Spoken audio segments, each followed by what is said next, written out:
இன்னைக்கு நம்ம பார்க்க போற விஷயம் ரொம்பவுமே இம்பார்ட்டண்ட்டான விஷயம் அப்படின்னே சொல்லலாம். ஏன்னு பார்த்தீங்கன்னா, இப்போ இருக்க ஜென்ரேஷன்ல நிறைய பேர் ஃபேஸ் பண்ற மிகப்பெரிய ப்ராப்ளம் என்னன்னு பார்த்தீங்கன்னா, ப்ரெக்னன்சி டிலே ஆகிறது. ப்ரெக்னன்சி டிலே ஆகிறதுக்கு நிறைய காரணங்கள் இருந்தாலும் அதுலேயும் முக்கியமான காரணங்கள் ஒரு சிலரை சொல்லலாம். எல்லாமே நார்மலாக இருக்கு, இருந்தும் எனக்கு ப்ரெக்னன்சி டிலே ஆகுது அப்படிங்கிறவங்க நான் சொல்ல போறதை நீங்க கவனமாக கேளுங்க. இதனால கூட உங்களுக்கு ப்ரெக்னன்சி டிலே ஆகலாம். என்னன்னு பார்த்தீங்கன்னா, நிறைய பேர் பேபிக்காக ட்ரை பண்ணுவீங்க, ஃபேமிலி லைஃப் நல்லா தான் வச்சுப்பீங்க, இருந்தாலும் ஒரு சில விஷயங்களால் உங்களுக்கு பேபி ஃபார்ம் ஆகுறது டிலே ஆகலாம். அதுலேயும் முக்கியமான விஷயம் என்னன்னு பார்த்தீங்கன்னா, கருமுட்டை எப்போ வெடிக்குதோ அந்த நாளில் நீங்கள் இன்டர்கோர்ஸில் இருந்தீங்க அப்படின்னா கண்டிப்பாக உங்களுக்கு பேபி ஃபார்ம் ஆகும். உங்களுக்கு கருமுட்டை வெடிச்சதுக்கப்புறம் எத்தனை நாளுக்கு அப்புறம் இன்டர்கோர்ஸில் இருக்கணும், எத்தனை நாள் இன்டர்கோர்ஸில் இருக்கணும் அப்படிங்கிற டவுட் நிறையா பேருக்கு இருக்குது. அவங்களுக்கு தான் இன்றைக்கி நான் சொல்யூஷன் சொல்ல போகிறேன். இன்றைக்கி நம்ம கருமுட்டை வெடித்ததுக்கு அப்புறம் எத்தனை நாள் இன்டர்கோர்ஸில் இருக்கணும் அப்படிங்கிற முழு தகவலை இந்த வீடியோவில் பார்க்கலாம். வீடியோக்குள்ளே போகிறதுக்கு முன்னாடி உங்ககிட்ட ஒரு சின்ன ரெக்வெஸ்ட். இந்த வீடியோ உங்களுக்கு பிடிச்சிருந்துச்சு அப்படின்னா மறக்காமல் இந்த வீடியோவை லைக் பண்ணிக்கோங்க. அதோட எங்கள் சேனலை சப்ஸ்கிரைப் பண்ணாதவங்க சப்ஸ்கிரைப் பண்ணிக்கோங்க. கூடவே அந்த பெல் ஐக்கானையும் கிளிக் பண்ணிக்கோங்க. அப்போ தான் உங்களுக்கு நாங்கள் போடுற ஒவ்வொரு வீடியோவையும் உடனுக்குடன் நீங்கள் பார்க்க முடியும். ஓகே, இன்னைக்கு நம்ம கருமுட்டை வெடிச்சதுக்கப்புறம் எத்தனை நாள் இன்டர்கோர்ஸில் இருக்கணும் அப்படிங்கிறத பற்றி பார்த்துடலாம். ஃபஸ்ட்டு பார்த்தீங்கன்னா, உங்களுக்கு பேபி சீக்கிரம் ஃபார்ம் ஆகணும் அப்படின்னு நினைக்கிறவங்க கருமுட்டை வெடிக்கிற நாளில் கண்டிப்பாக நீங்கள் இன்டர்கோர்ஸில் இருக்கணும். அதாவது ஆவுலேஷன் டைமில் நீங்கள் இன்டர்கோர்ஸில் இருந்தீங்க அப்படின்னா 90% உங்களுக்கு பேபி ஃபார்ம் ஆகிறதுக்கான வாய்ப்புகள் ரொம்பவுமே அதிகம். உங்களோட ஆவுலேஷன் டேட்டை எப்படி கால்குலேட் பண்ணுறது அப்படிங்கிறது நிறையா பேருக்கு தெரியாமல் இருக்கும். நீங்கள் உங்களோட பீரியட் டேட் ஸ்டார்ட் ஆனதுல இருந்து ஒரு 10 அல்லது 12 நாளுக்கு அப்புறம் இன்டர்கோர்ஸில் இருக்கலாம். இன்னும் ஒரு சிலருக்கு இர்ரெகுலர் பீரியடாக இருக்குது, நாங்கள் எப்படி எங்களோட ஆவுலேஷன் டேட்டை கால்குலேட் பண்ணுறது அப்படிங்கிற டவுட் இருக்கும். உங்களுக்கு ஒருவேளை இர்ரெகுலர் பீரியடாக இருந்துச்சுன்னா மோஸ்ட்லி உங்களோட இர்ரெகுலர் பீரியடை க்யூர் பண்ணிவிட்டு அதுக்கப்புறம் பேபிக்கு ட்ரை பண்ணீங்க அப்படின்னா உங்களுக்கு சீக்கிரமே பேபி ஃபார்ம் ஆகும். இருந்தாலும் ஒரு சில சிம்டம்ஸ் வச்சு உங்களோட ஆவுலேஷன் டேட்டை கால்குலேட் பண்ணலாம். அதுலேயும் காமனான சிம்டம்ஸ் ஒரு சில விஷயங்கள் இருக்கு. அது என்னென்ன சிம்டம்ஸ் அப்படின்னு பார்த்தீங்கன்னா, வெள்ளைப்படுதல் இருக்கும். வெள்ளைப்படுதல் அதிகமாக இருக்கும். அதாவது உங்களோட வெள்ளைப்படுதல் எப்படி இருக்கும் பார்த்தீங்கன்னா, நல்லா கட்டியாக இருக்கும். அந்த டைமில் நீங்கள் இன்டர்கோர்ஸில் இருந்தாலும் உங்களுக்கு சீக்கிரம் பேபி ஃபார்ம் ஆகும். அதே மாதிரி உங்களோட ஆவுலேஷன் டேட் ஸ்டார்ட் ஆயிடுச்சு அப்படின்னா உங்களோட பாடி ஹீட் அதிகமாக இருக்கும். அந்த டைமில் நீங்கள் இன்டர்கோர்ஸில் இருந்தாலும் உங்களுக்கு பேபி சீக்கிரம் ஃபார்ம் ஆகும். அதோட முக்கியமான விஷயம் என்னென்னு பார்த்தீங்கன்னா, உங்களோட ப்ரைவேட் பார்ட்டில் ஒரு வித ஈரப்பதம் எப்பயுமே இருந்துக்கிட்டே இருக்கும். அதாவது ஒரு ஜெல்லி மாதிரியான லிக்யூட் வந்து ப்ரொடியூஸ் ஆகிட்டே இருக்கும். அதுவும் உங்களோட ஆவுலேஷன் டேட் ஸ்டார்ட் ஆகிடுச்சு அப்படிங்கிறத நீங்கள் தெரிஞ்சுக்கலாம்.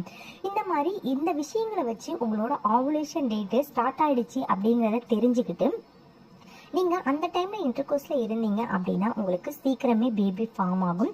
இன்னும் ஒரு சிலருக்கு பார்த்தீங்கன்னா அவங்களோட கருமுட்டை வெடிக்காமல் இருக்கும்.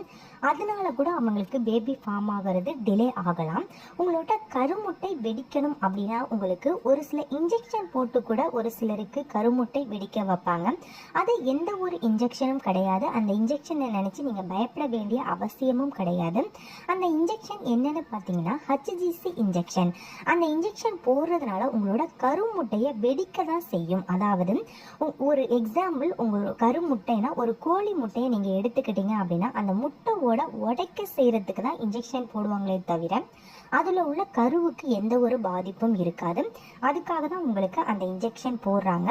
அந்த இன்ஜெக்ஷன் போட்ட உடனே உங்களோட கருமுட்டை வெடிச்சிடும். அந்த கருமுட்டை வெடித்ததுக்கப்புறம் நீங்கள் உங்களோட ஆவுலேஷன் கிட்டை வச்சு கூட நீங்கள் செக் பண்ணிவிட்டு நீங்கள் இன்டர்கோர்ஸில் இருக்கலாம். ஆவுலேஷன் கிட் எப்படி யூஸ் பண்ணணும் அப்படின்னு பார்த்தீங்கன்னா, ஆவுலேஷன் கிட்டை நீங்கள் வந்து ஒரு கிட்ட 1 டைம் தான் யூஸ் பண்ணணும். நீங்கள் ஒரு நாளைக்கு காலையில் இல்லை ஈவினிங் 2 டைமில் ஏதாவது ஒரு டைம் நீங்கள் செக் பண்ணி பார்க்கலாம். உங்களுக்கு டபுள் லைன் காட்டுச்சு அப்படின்னா உங்களுக்கு ஆவுலேஷன் ஸ்டார்ட் ஆகிடுச்சு அப்படின்னு அர்த்தம்.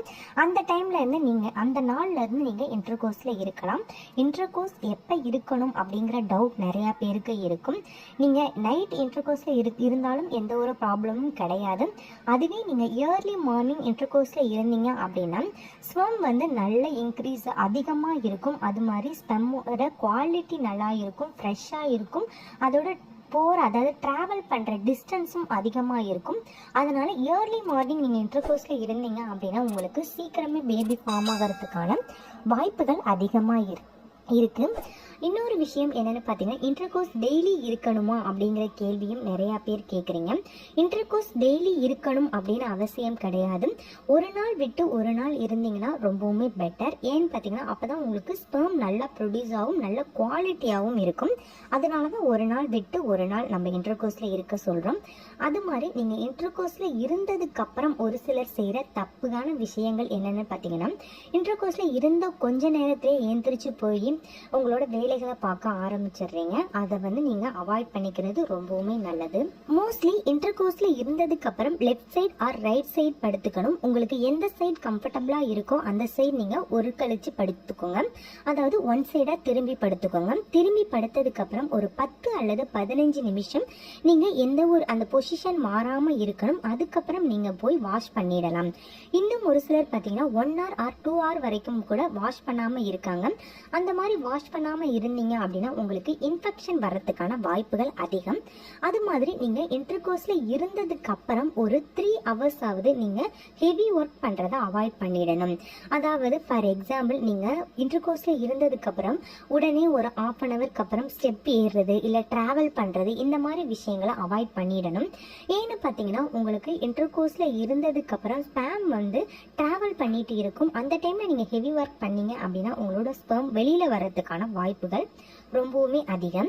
அது மாதிரி பேபிக்கு ட்ரை பண்ணுற எல்லாருமே ஒரு விஷயத்தை ஞாபகத்தில் வச்சுக்கோங்க. பேபிக்கு ட்ரை பண்ணும்போது நல்ல ஹெல்த்தி ஃபுட் சாப்பிடணும். உங்களோட மைண்டை ரொம்பவுமே ஃப்ரீயாக வச்சுக்கணும். நல்ல ஹாப்பியாக இருக்கணும். எல்லாருக்கூடையும் மனம் விட்டு பேசணும்.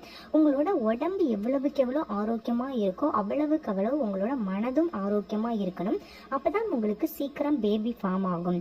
ஒருவேளை உங்களுக்கு இந்த மந்த் நான் சொன்ன விஷயங்கள் எல்லாம் ஃபாலோ பண்ணியும் உங்களுக்கு பேபி ஃபார்ம் ஆகலை அப்படின்னா நீங்கள் ஒரி பண்ணிக்க கூடாது. செகண்ட் மந்த்தும் அதே மாதிரி ஃபாலோ பண்ணுங்க. மோஸ்ட்லி உங்களோட ஹெல்த் கண்டிஷன் ரொம்பவும் லோவாக இருக்கு அப்படின்னா உங்களுக்கு நான் சொல்கிற எல்லா விஷயத்தையும் ஃபாலோ பண்ணாலும் ஒரு 3 months வரைக்கும் பேபி ஃபார்ம் ஆகிறது டிலே ஆகலாம்.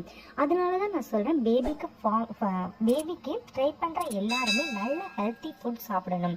ஃபஸ்ட்டு ஹெல்த்தி ஃபுட் தான் ரொம்ப இம்பார்ட்டன்ட். ஹெல்த்தி ஃபுட் சாப்பிட்டா தான் நீங்களும் உங்களோட கருமுட்டையும் நல்ல ஆரோக்கியமாக இருக்கும்.